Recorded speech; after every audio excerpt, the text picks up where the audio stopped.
Tapi waktu itu saya begitu membenci lukisan itu, saya naik-naik ke atas bangku. Mohon maaf, saya ajak bicara itu Yesus. Saya tantangin dia. Maaf, saya ludahi dia. Saya ajak ngomong, Yesus, kalau emang kamu ada, kamu jangan cuma diem aja kalau saya ludahin, saya bilang gitu. Ya, shalom saudaraku yang dikasihi oleh Tuhan. Kembali jumpa di channel ini, channel yang berisi tentang kesaksian pertobatan orang-orang yang baru mengenal Tuhan Yesus sebagai Tuhan dan Juru Selamat dari berbagai latar belakang dan agama. Ya, puji Tuhan, kali ini kita akan dengarkan satu kesaksian dari seorang wanita bernama Haryati dari Jawa Tengah yang sangat fanatik, sangat membenci Yesus dan para pengikutnya, bahkan sampai meludahi gambar Yesus. Nah, tentu ini sangat menarik. Bagaimana dia bisa hari ini menerima Tuhan Yesus sebagai Tuhan dan Juru Selamat. Kita percaya bahwa bagi Tuhan tidak ada yang mustahil. Justru dari benci itulah dia ini menjadi jatuh cinta. Namun ceritanya seperti apa? Saya harap semuanya bisa mendengar dengan baik dan diberkati dengan kesaksian ini. Ini bukan kesaksian abal-abal, tetapi sungguh benar terjadi bahwa justru yang membenci Tuhan itu berarti bahwa sudah sangat dekat di mana mereka akan menerima Tuhan sebagai Juru Selamat pribadi. Nah, penasaran? Silahkan tonton sampai selesai. Ya, puji Tuhan, selamat malam. Shalom semuanya. Sebelumnya saya mengucapkan terima kasih untuk kesempatan yang diberikan kepada saya untuk membagikan bagaimana Tuhan Yesus sangat baik dalam kehidupan saya. Nama saya Haryati dan saya dilahirkan bukan dari keluarga yang beragama sebenarnya, bukan dari keluarga yang sungguh-sungguh menjalankan agama, tapi entah kenapa saya menjadi seorang anak yang begitu mencintai agama saya waktu itu, dan entah kenapa juga saya tidak mengerti, saya begitu membenci yang namanya Tuhan Yesus beserta pengikut-pengikutnya. Sampai akhirnya ibu saya mengalami sakit kanker serviks yang dirawat di sebuah rumah sakit Kristen, yaitu Yakum, yang terletak di Purwodadi, Jawa Tengah. Yakum itu singkatannya adalah Yayasan Kristen Umum. Ya, ibu saya dirawat di sana, dan setiap kali saya menjenguk ibu saya meluangkan waktu untuk keliling-keliling di rumah sakit tersebut, dan saya menemukan ada sebuah ruangan doa, tentu itu ruangan doa untuk orang Kristen. Karena pintunya terbuka, saya pun penasaran, saya pengen masuk. Dan ketika saya masuk dalam ruangan tersebut, saya terdiam sejenak. Dan anehnya saya merasakan sesuatu yang teduh sekali, padahal itu hanya sebuah ruangan untuk berdoa. Berdoanya orang Kristen. Namun semua itu karena saya tidak mengerti apa-apa, ya saya abaikan begitu saja. Kemudian ibu saya menjalankan sebuah operasi kanker serviks.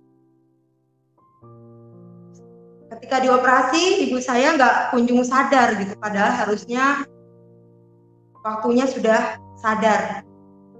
Namun akhirnya ibu saya beberapa saat kemudian, ibu saya terbangun, tersadar kembali, dan ibu saya bercerita kepada saya bahwa tadi ada hanya orang Kristen datang, dia memegang tangan saya dan membangunkan saya.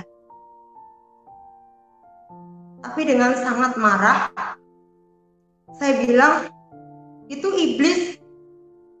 Saya bilang, karena saya percaya tiada Tuhan selain Allah. Waktu itu saya katakan seperti itu. Ibu saya belum selesai bercerita, Namun saya sudah langsung memutus pembicaraannya. Saya langsung marah-marah kepada ibu saya. Seperti itu. Kemudian singkat cerita, ibu saya dibawa kembali pulang ke rumah setelah menjalankan operasi. Dan setibanya di rumah beberapa hari kemudian, saya melihat salah satu kakak saya melukis wajahnya Tuhan Yesus, menggambar gambar salib. Ada juga ayat firman yang ditulis, tapi saya tidak ingat ayatnya apa. Saat itu saya langsung marah, saya langsung pukul kakak saya, tanpa saya bertanya dahulu kenapa kakak saya melakukan seperti itu. Dan waktu itu saya baru umur 12 tahun, tapi kebencian saya terhadap Yesus sangat-sangat luar biasa. Dan kemudian kakak saya pergi dari rumah. Beberapa tahun kami nggak tahu bagaimana kabar beritanya, di mana dia berada, kami nggak tahu. Walaupun saya nggak tahu kenapa kakak saya pergi dari rumah, saya nggak tahu kejadiannya persisnya seperti apa. Tapi sekiranya waktu itu saya tidak menghalangi imannya kepada Yesus, mungkin kejadiannya akan berbeda. Kakak saya pergi bertahun-tahun, dan dia benar-benar jadi gembel yang di pinggir jalan.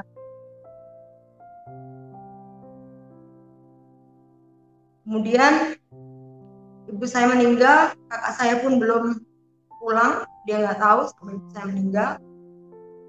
Setelah ibu saya meninggal, saya memutuskan untuk ikut dengan kakak saya di Gresik. Dan ketika di sana, saya bertujuan untuk memperdalam ilmu agama saya, karena waktu itu saya begitu mencintai apa yang saya pegang.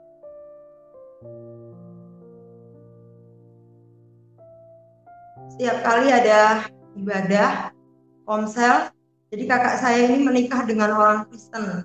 Jadi kakak saya udah Kristen. Namun walaupun demikian, mereka tidak pernah mengajak saya, nggak pernah menceritakan kepada saya tentang Yesus atau tentang seperti apa itu Kristen, tidak pernah. Setiap kali ada ibadah di rumahnya, ada doa, saya berkumpul di belakang rumah bersama beberapa keluarga dari kakak saya dan beberapa karyawan waktu itu. Saya mengejek, apa itu orang Kristen, masa sembahyang seperti itu, berdoa begitu, masa Tuhannya disalib, mana ada Tuhan yang mau mati disalib, saya bilang. Dan kalau saya lagi di rumah sendiri, karena di dinding kakak saya waktu itu banyak lukisan Yesus, yang walaupun bagi kita orang Kristen itu ya cuma lukisan, walaupun nggak ada artinya apa-apa ya. Tapi waktu itu saya begitu membenci lukisan itu, saya naik-naik ke atas bangku, mohon maaf, saya ajak bicara itu Yesus, saya tantangi dia, maaf saya ludahi dia, saya ajak ngomong, Yesus kalau emang kamu ada, kamu jangan cuma diem aja kalau saya ludahin, saya bilang gitu. Tapi suatu ketika saya setelah melakukan itu, seperti saya ketakutan, sepertinya dia ada. Karena memang saya tahu dia ada. Seperti itulah saya. Betapa saya nggak layak untuk dikasihi Tuhan sebenarnya. Saya nggak pantas sama sekali. Dimana gara-gara saya, ibu saya meninggal. Saya nggak tahu apakah dia di dalam Tuhan apa tidak, meskipun saya punya pengharapan bahwa ibu saya bisa mengalami perjumpaan pribadi dengan Tuhan karena beliau sudah dijumpai Tuhan secara pribadi. Dan mungkin juga gara-gara saya, kakak saya hilang bertahun-tahun pergi dari rumah. jadi gelandangan. Walaupun saya belum tahu penyebabnya apa kalau untuk kakak saya, tapi yang pasti saya sangat gak layak untuk dikasihani Tuhan. Sampai akhirnya saya bermimpi ikut sebuah acaranya orang Kristen, dan saya ada di tengah-tengah mereka. Dan ketika itu saya merasakan suatu suasana hati, kedamaian yang saya nggak pernah dapat sebelumnya, sekalipun saya rajin beribadah. Akhirnya saya penasaran. Pagi itu saya bangun, saya tanya ke kakak saya, apakah nanti malam akan pergi ke gereja? Saya bilang, kakak saya bilang iya. Ya sudah, saya mau ikut. Akhirnya saya ikut ke gereja pertama kali.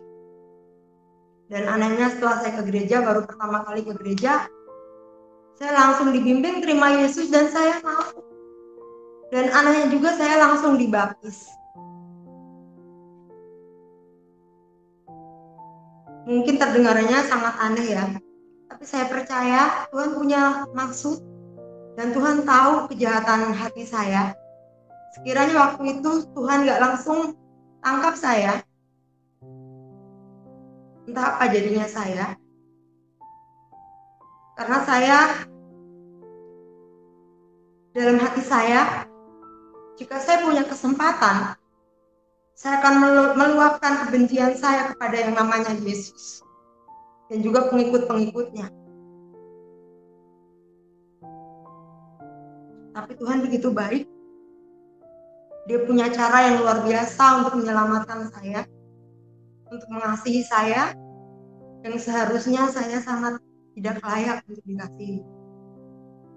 Kemudian saya pulang ke rumah dan saya tidur.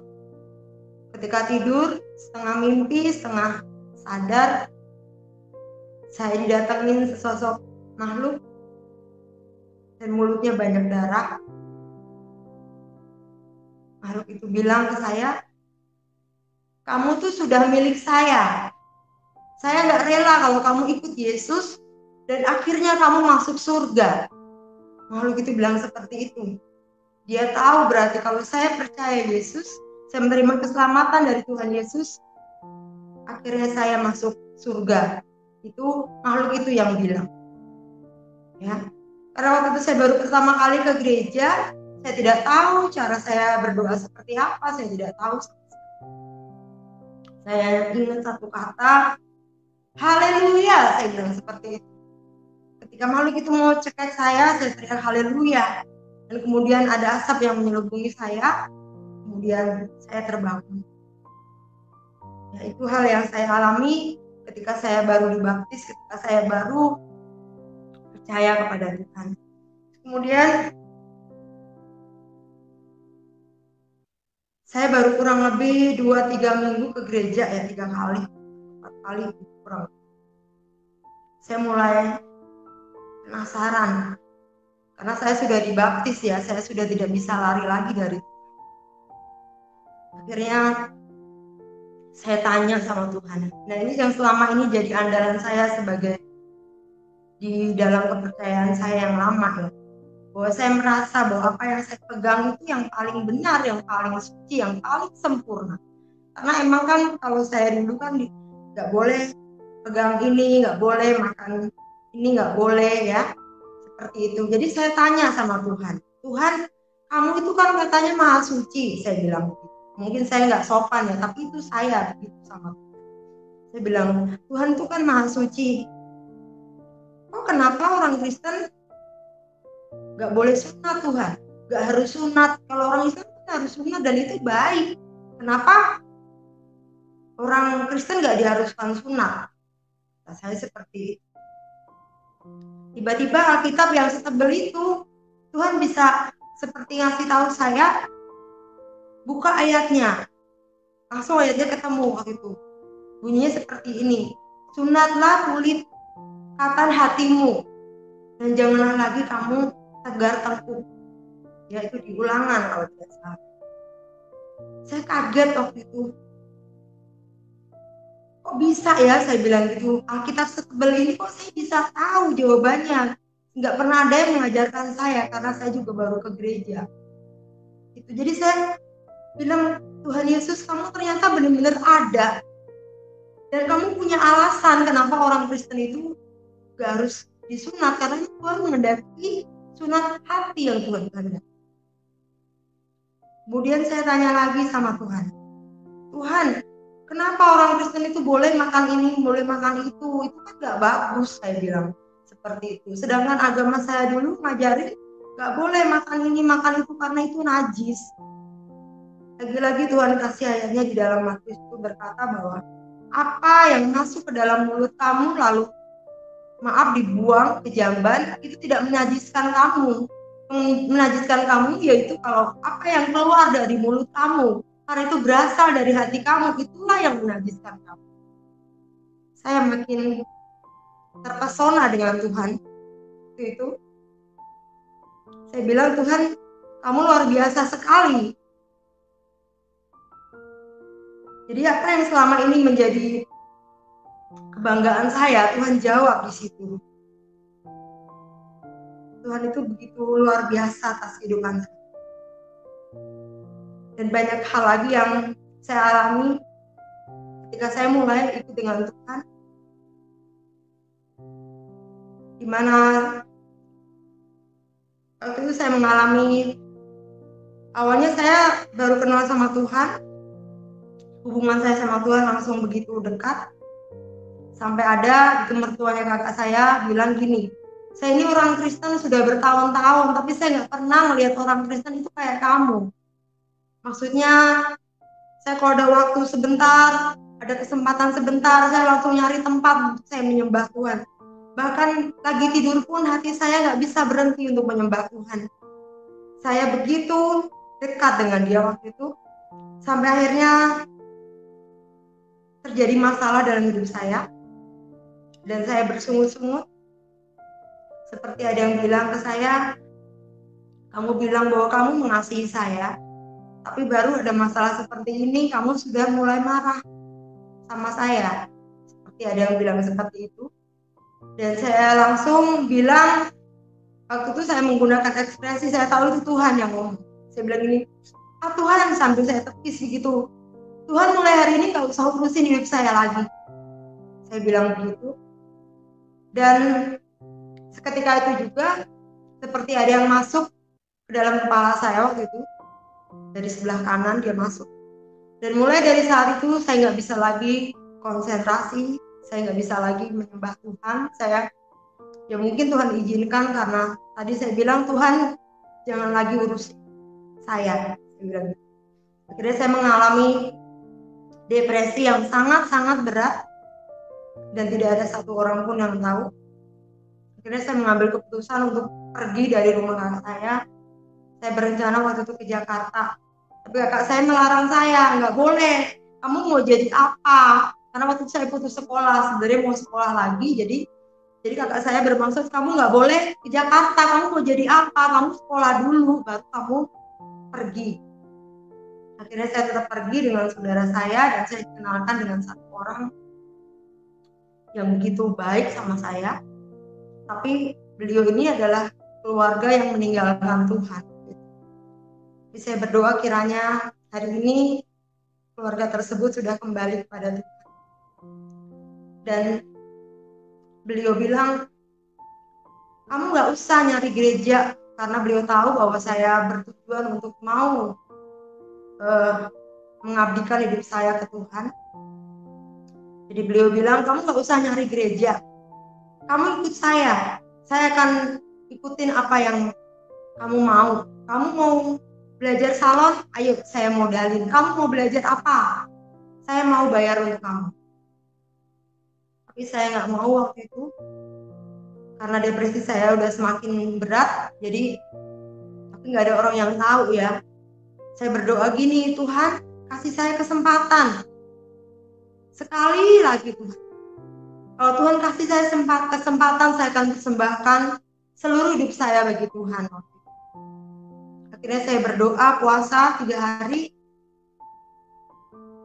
Saya sudah lelah banget Walaupun saya depresi, saya nggak pernah berhenti ke gereja. Waktu itu saya tetap ke gereja, tapi saya nggak pernah bisa mengalami Tuhan lagi. Sampai akhirnya tiba-tiba Tuhan ingatkan saya suruh buka di Yesaya 41 ayat 10.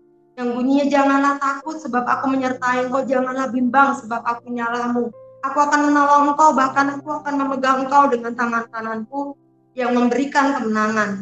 Sampai akhirnya saya pegang ayat itu, saya doa puasa tadi 3 hari, kemudian ada yang telepon saya, kamu mau nggak tinggal di rumahnya pendeta?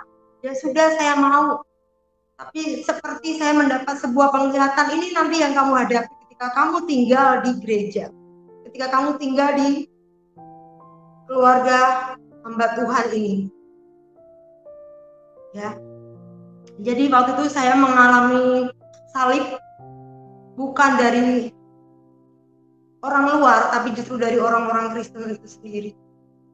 Di mana mereka nyanyi, kasih pasti lemah lembut, tapi saya tidak terima itu.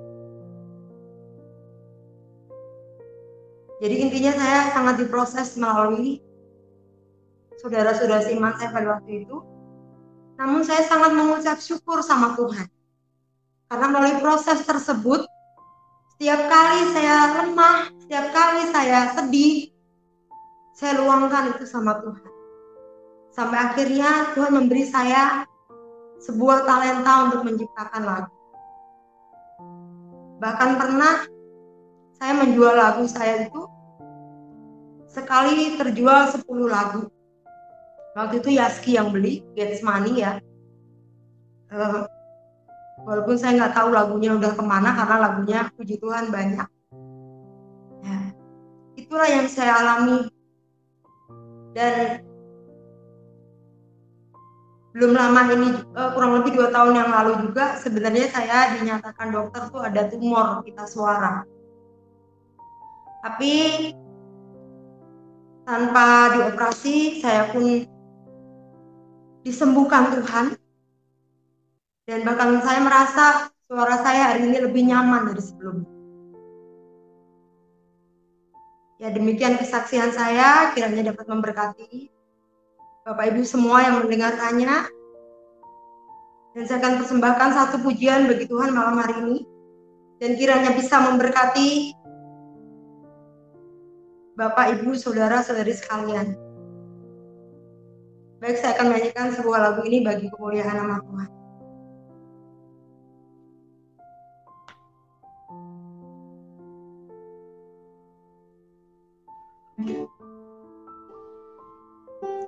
Ini adalah salah satu lagu yang saya buat. Dan kiranya Tuhan disenangkan dengan lagu.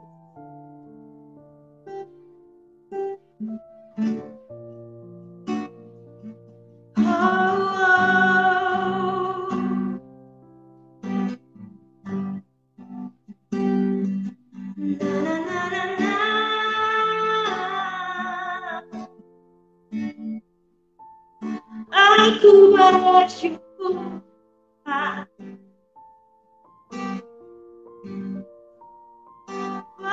kebaikanmu,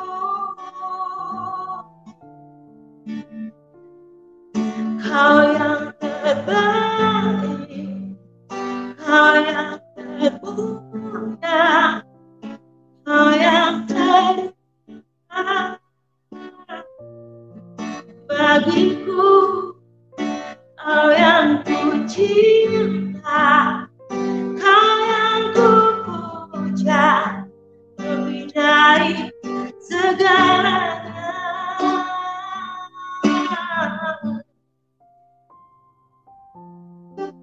Sungguh ku bersyukur kepadamu, oh Tuhanku, segala kebaikanmu, oh yang tak pernah meninggalkanku, pertolongan bagiku, dan aku segala sekalipun dunia menderu, karena ku milikmu dan aman kau di dekatku.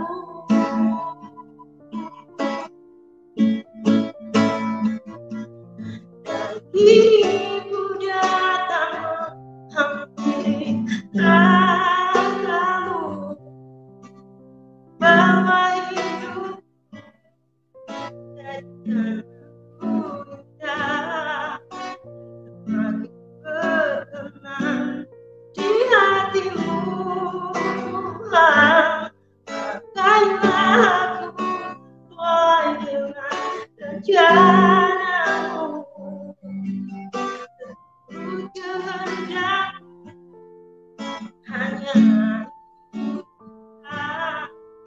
impian hatiku, aku berjalan bersamamu sampai dengan napas terakhir.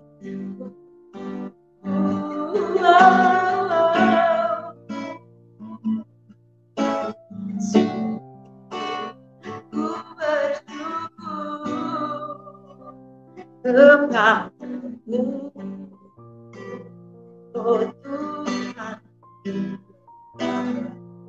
baik kamu yang tak pernah meninggalkanku, tak bagiku. Ku tak takut sekali dunia menderu, karena dan aman tinggal di dekatmu.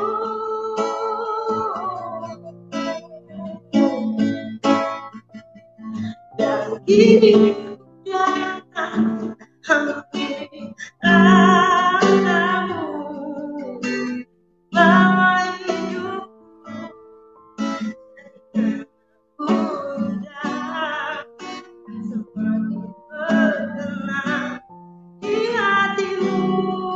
Tuhan, pakailah aku sesuai dengan rencanamu, seluruh kehendakmu hanya impian hatiku, lalu berjalan bersama sampai dengan napas terakhirku.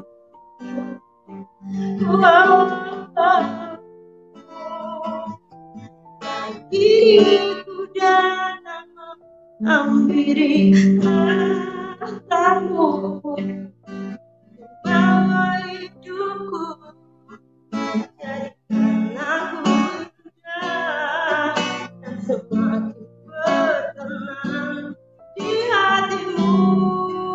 Tuhan, pakailah aku sesuai dengan rencanamu, seluruh kehendakmu hanya hatiku,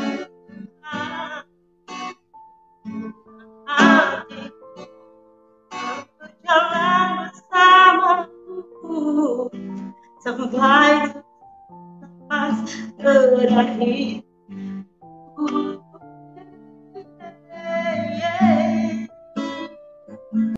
Lalu berjalan bersamamu sampai dengan napas terakhirku.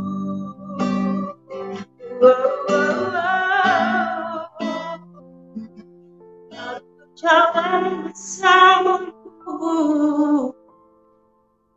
sampai dengan napas terakhir.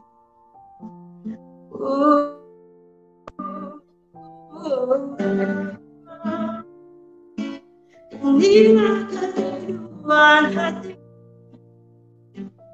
senang hidupku, senang tanpamu, berjalan seturut. Kami bersyukur Tuhan, kami bersyukur Bapa.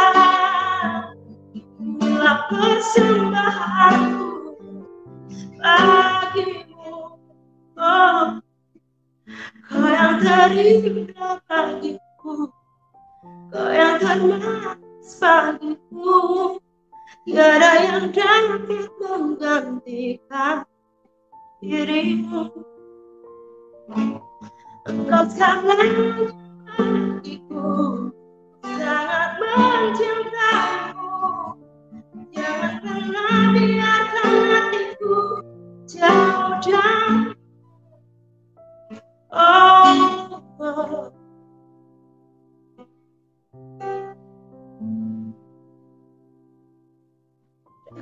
Kini hampirilah kamu, bawa hidupku jadi lagu indah dan semakin berkenan di hatimu. Bukanlah aku sesuai dengan rencanamu, seturut kehendakmu, hanya ini rindunya hati selalu berjalan bersamaku sampai dengan nafas terakhirku.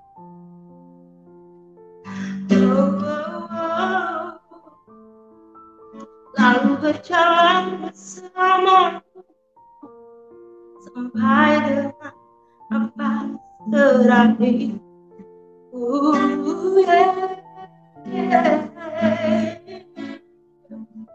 Selalu berjalan bersamamu sampai dengan nafas terakhir.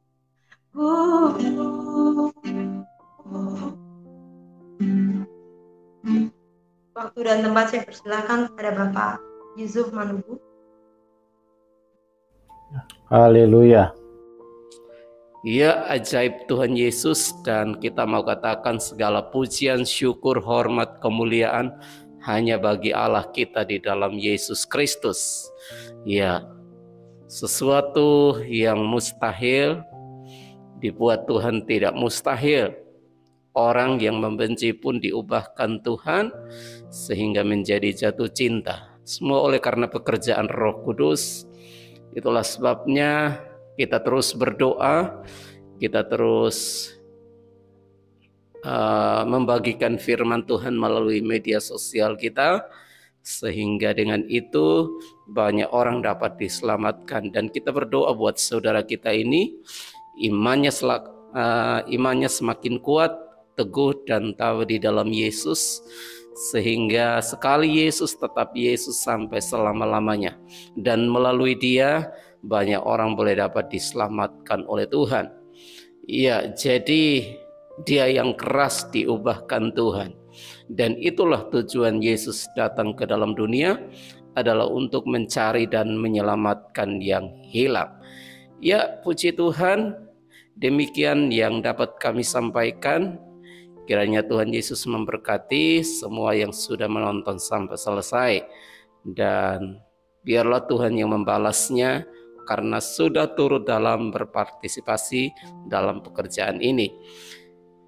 Ya, sampai jumpa di video berikutnya. Amin.